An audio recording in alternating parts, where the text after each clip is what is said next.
നമ്മളൊരാൾ വിചാരിച്ചു കഴിഞ്ഞാൽ നാട് നന്നാക്കാൻ പറ്റുമോ? പറ്റുമെന്നേ. നമ്മൾ വിചാരിച്ചാലും കുറച്ച് കാര്യങ്ങളൊക്കെ ചെയ്യാൻ പറ്റും കേട്ടോ. കേരളത്തിൽ ഒരു മന്ത്രിസഭ ഒരു ദിവസം കിട്ടിക്കഴിഞ്ഞാൽ ഞാൻ ചെയ്യണമെന്ന് ആഗ്രഹിക്കുന്ന 3 കാര്യങ്ങളുണ്ട്.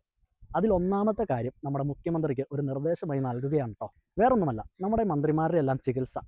അതിപ്പോൾ കേരളത്തിനകത്താണെങ്കിലും കേരളത്തിന് പുറത്താണെങ്കിലും തികച്ചും സൗജന്യമാണ്. അതിനൊരു അപ്പർ കട്ടില്ല കേട്ടോ.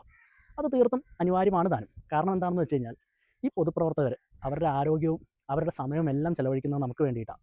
പക്ഷേ ഇതിനകത്ത് ചെറിയൊരു മാറ്റം കൊണ്ടുവരേണ്ടത് എന്താണെന്ന് വെച്ച് കഴിഞ്ഞാൽ ഈ സൗജന്യ ചികിത്സ നമ്മൾ സർക്കാർ ആശുപത്രികളിൽ മാത്രമാക്കുകയാണെങ്കിൽ നമ്മുടെ സർക്കാർ ആശുപത്രി സംവിധാനങ്ങൾ കുറച്ചുകൂടി മെച്ചപ്പെടുത്താൻ നമ്മുടെ പൊതുപ്രവർത്തകർ കുറച്ചുകൂടി ഉത്സാഹിക്കുമെന്നാണ് കേട്ടോ ഞാൻ വിശ്വസിക്കുന്നത്.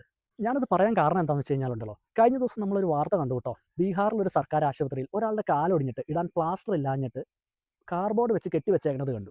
അപ്പോൾ ഇതെങ്ങനെയെങ്കിലൊക്കെ കറങ്ങി തിരിഞ്ഞ് ഈ വീഡിയോ നമ്മുടെ മുഖ്യമന്ത്രിയുടെയോ അല്ലെങ്കിൽ അദ്ദേഹവുമായി അടുത്ത് നിൽക്കുന്നവരുടെയോ അടുത്തെത്തുമെന്നാണ് ഞാൻ കരുതുന്നത്. അപ്പോൾ ഇനി ഇതേപ്പറ്റി നിങ്ങളുടെ അഭിപ്രായങ്ങൾ നിങ്ങൾക്ക് പങ്കുവയ്ക്കാം.